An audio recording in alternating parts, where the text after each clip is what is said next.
Well, it happened the old-fashioned way, which is one of my best friends, Nikesh Arora, is Indian. So when you have one of your best friends is Indian, and then Anshu Jain was one of Nikesh's best friends, yeah. And so then we went on vacation together, and we hung out together, and so ultimately what happened is I would go on these golf weekends, and I'd be the only white guy on the golf weekend. So, you know, I got interested in India because my friends had unique insight into it, and we could really talk about it. And so I wasn't a classic American looking at it from the outside, right? When I would go to India, we'd go to house parties, we'd play cricket, we just had fun. And it's a different perspective. So I am a great fan of India, and even the people in the government know that that's true. Well, it happened the old-fashioned way, which is one of my best friends, Nikesh Arora, is Indian. So when you have one of your best friends is Indian, and then Anshu Jain was one of Nikesh's best friends, yeah. And so then we went on vacation together, and we hung out together, and so ultimately what happened is I would go on these golf weekends, and I'd be the only white guy on the golf weekend. So, you know, I got interested in India because my friends had unique insight into it, and we could really talk about it.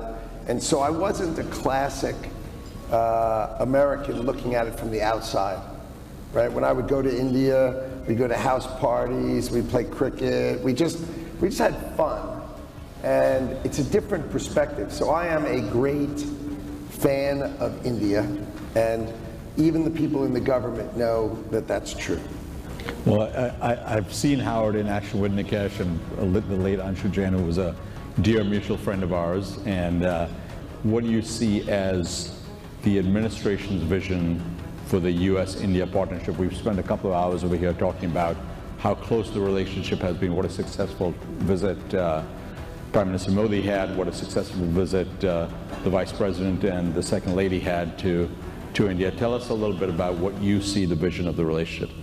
Well, what's unusual is, you know, President Donald Trump is the only person in our administration elected by the full United States of America. And Modi, if you think about the world, how many other leaders actually are elected by their country? Very, very rare. So that connection is pretty unique because it's rare. You know, most people have a prime minister, yeah. Right? They don't have someone who's actually elected. And so their relationship is very strong and very positive. And so that gives an easy path to me to do trade negotiations because we start from a very positive place. Now, the president is willing to call out things straight away, meaning India is very protectionist with tariffs. They have 100% tariff on this and 100% tariff on that, and if you ask them why, the answer is, I don't know why, it just is. So I think the idea of really looking at those things, thinking about them, and bringing them down to a level that is reasonable and appropriate so we can be great trading partners with each other, I think is absolutely on the table, and it's not stressful. Because they haven't thought about it, they think, yeah, it makes sense. Let's go make this a proper trading relationship. Go into a little more granular detail on that. I mean, the July 9th deadline is all obviously fast approaching. What are you hoping to see out of India in terms of reciprocity, in terms of some of the agreements you're hoping the Indian side to move on? Well, earlier countries get a better deal. That's the way it is. So those who come in, you know, July 4th to July 9th, there's just going to be a pile. Right. Right? But those who are earlier, and I think India is trying hard to be one of the earlier countries, which I appreciate. But these kind of deals used to take 2 or 3 years, and we're trying to get them done in a month, which is, you know, just not the ordinary DNA of trading relationships between countries. But what I hope to achieve is we would like market access. We would like our businesses to have reasonable access to the markets of India. Now, it's not going to be everything, and it's not going to be everywhere, but we want to have the trade deficit reduced. Now, in exchange for that, what India is going to want is they're going to want certain key markets that they're going to want to make sure that they have special access to the American marketplace. And so that's the trade-off. If I say, look, I'll treat you incredibly kindly on the things that are really important to you, and you bring down your tariffs and give us market access, and let's find the proper place in the middle. And I think if you have the right person on the other side, and what happens is if they put a normal trade minister, it's an endless set of talking and no outcome. Because they're used to saying this kind of deal would take 3 years, we'll get this done in 2 years. And that's not really fun for me. So the idea is when they put the right person in India, put the right person on the other side of the table, and we've managed, I think, to be in a very, very good place. And you should expect a deal between the United States and India in the not too distant future, because I think we found a place that really works for both countries. So you're pretty optimistic, it sounds like. I would say very optimistic. Very optimistic. Would be sort of the way it comes about. And can you speak a little bit from your background? I've known you for a long time. You've looked at capital markets. You're looking at all kinds of moves. Give us a little sense of the Indian economy from where you sit, both in your current role and in your past role, and where do you see some of the biggest growth coming from, and how can the U.S.-India relationship help engender further growth there? Well, so the Indian economy is extraordinary. Your human capital capacity is amazing. The growth rate is amazing. But there were certain things that the Indian government did that generally rub the United States the wrong way. For instance, you generally buy your military gear from Russia. That's a way to kind of get up, under the skin of America if you're going to buy your armaments from Russia. So I think India is starting to move towards buying the military equipment from the United States, which then goes a long way. And these kind of things, just creating that relationship, being a part of BRICS, yep. Right? Which is, let's move to not support the dollar and dollar hegemony. That's not really the way to make friends and influence people in America. So, the president calls that out directly and specifically, and the Indian government is addressing it specifically and directly, and that's how you move on to a really positive place, is put it on the table, address it straight on, resolve it straight on, and get to a really good place, and I think that's where we are. Mr. Secretary, talk a little bit about manufacturing in India, because obviously there's a number of companies, including a couple of companies here, who are looking to invest further in manufacturing in India. What's your view of that? Do you think the U.S. will be doing more to help push more manufacturing in India, in addition to obviously manufacturing in the United States? Well, I think the United States wants to bring advanced manufacturing back to the United States of America. All right, that's a key industrial platform for us to bring back domestic manufacturing and reshoring in America. And so now there are an enormous number of product categories that we are going to be delighted for India to produce. And what we're going to have is you'll sort of have a trade deal that says, look, these kind of industries would be great for India to produce. And in fact, there are enormous numbers of industries that we'd really like to go to India, right? And what happens is you create this sort of trade deal that puts India in a unique position, right? Because it'll have a special relationship with the United States. In certain industries, it will have a better tariff relationship than most other countries in the world, which means India will be the beneficiary of those kind of products. So some will need to be reshored to America, right? But they'll be replaced with incredible opportunity for India, which has one of the most extraordinary economies, one of the most extraordinary, the key that makes an extraordinary economy is the determination of the people. How much do your people care about being in business? How entrepreneurial are they? How much do they drive to be better for their families? And, you know, from what I know about India, the core population of India has that drive and ambition. And that's why the Indian economy will always continue to grow and thrive. Because it has that from the underpinning, and so you can do things in India that many other countries, you just can't get done. So you mentioned that hunger. Obviously, India has made huge strides in digital innovation and talent. How can the Prime Minister, when he was here, mentioned AI standing for America and India. When you think about artificial intelligence, cybersecurity, emerging tech, do you see opportunities for collaboration on that front? Well, our view of AI and the best chips in the world was the Biden administration had a very constrained view.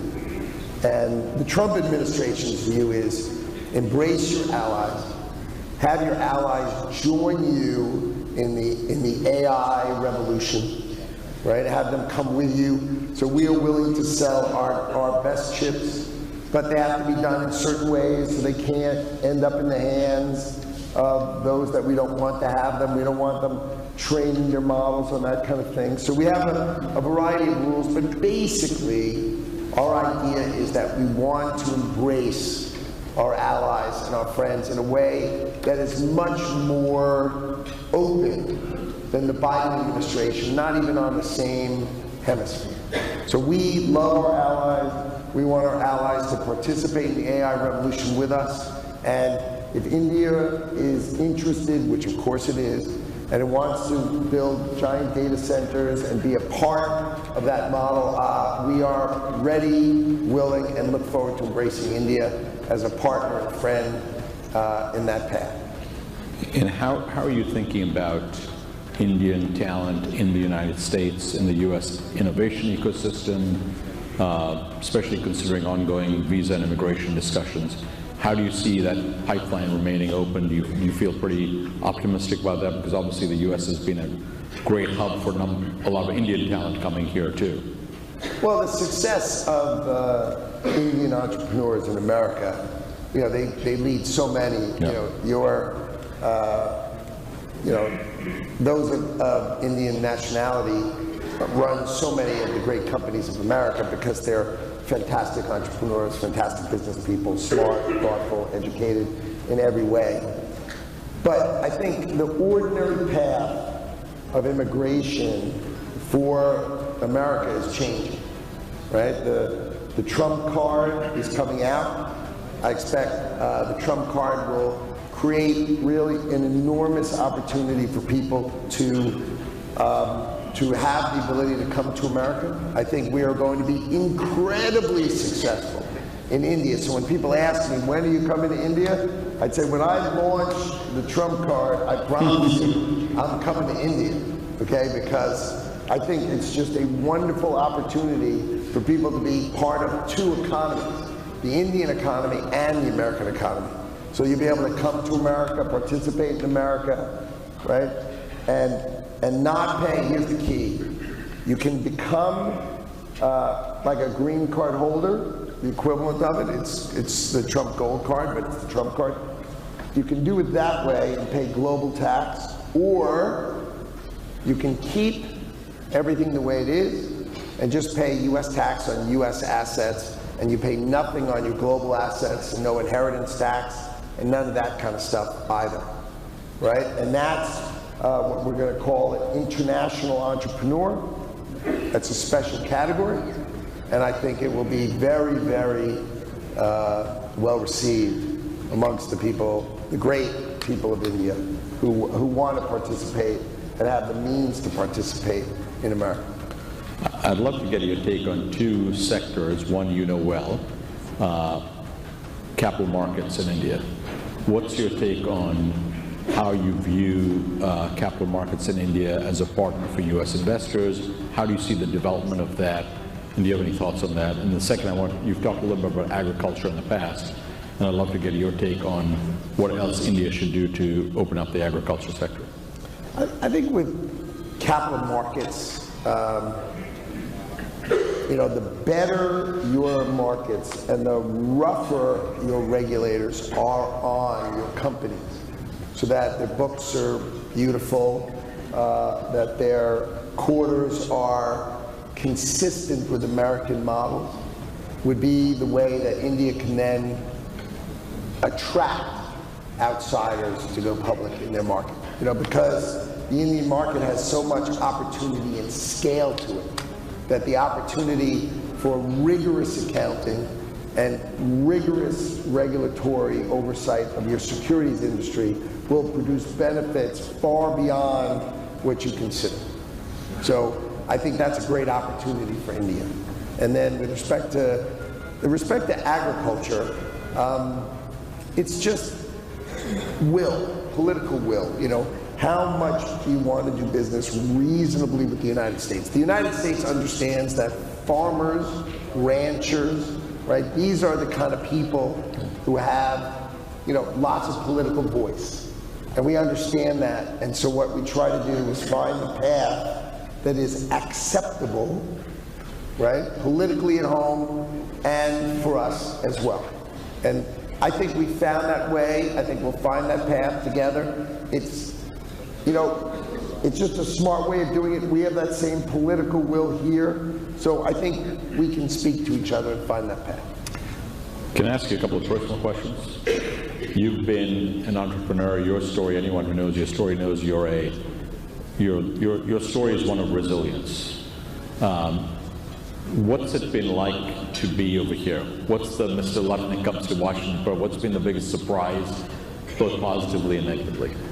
So, I've been my own boss, or I was. I was my own boss for more than 30 years. I worked at the same company for 41 years. I became the CEO when I was 29, the principal owner of the company when I was 35. If you had told me on November 1st that I would not be working at my company and I will have divested, sold my company and own nothing of my company, which I own nothing of my company now, I would have said, that's a joke, that's impossible. That's November 1st when I was on the campaign trail with Donald Trump and I was helping him and advising him, traveling around with him. But I was there to help him get elected, and my idea was to stand on the train platform and wave goodbye, right? I was going to do transition, and then afterward I was going to, go back to running Cantor Fitzgerald with my great friend in the White House. But if you remember, the transition went so smoothly, so swiftly, and the president enjoyed it so much because I know him really, really well. And so I knew what he wanted to see, how he wanted to see it, and I had it all set up for him. And he didn't want to talk about transition 1 minute before he won the election. So he wouldn't talk about it at all. So he just trusted me to do it. And last time, by the way, he trusted Chris Christie to do it, and he fired Chris Christie a couple of days after election day and had to start again. So think of how messed up that would be. So in this case, he trusted me completely, and if you remember how quickly it went, and so he just had such a good time, he started talking to me about serving. And the biggest difference is I am absolutely not my own boss. Like my friends go, you have a boss. Because I'm like, oh, the boss is this, the boss is that, I can't. My wife says, when are we taking vacation? And I said, I have no idea. She's like, do you ever get a vacation? I said, we had the job for 4 months. You can't have a vacation. And can't say boss, I need 5 days off. I have a boss. But what I'll tell you about this boss, he is the most intuitive person I have ever met. Every time he asks me something, he's right. He says, on commercial ships, why do they always have that flag? I never know what that flag is. What is that flag? Like, none of you know what the flag is. On every commercial ship, cruise ship you've ever seen, generally the #1 flag is Liberia. Well, Liberia, Panama, these are all flags of convenience. The whole thing is a scam. Okay, it's all a tax scam. So the fact that he asked me what, like he knows, he always asks these kind of questions and they are so insightful every single time. And so you just end up with so much respect for the man because he actually, instinctively understands so much, and then you sit with him and he knows how to call Putin and he calls Xi, and it's just, look, if you're going to work with somebody, right, the only person to work for is Donald Trump in his second term. Because imagine you walk into the Oval Office and you've never been there before. So what you do is you ask other people, how do you do this? Right? Now he walks in, he knows exactly how to do it, and he's thought about how to do it better for 4 years. So he comes in, fire! I got 4 years, let's go. And every day he knows what to do and how to do it, right? He runs press conferences every day. Every day he's willing to talk about everything. He sits at his desk, he calls the press in, he talks to them, he talks openly, he tells people what he thinks, he gets on the plane, he walks in the back and he just has a chat. No one has ever seen anything like this because no one's been more confident in what they should be doing as president, and no one's more intuitively thoughtful than Donald Trump, and that's what makes it amazing to work for him. So last question, because I know we're out of time.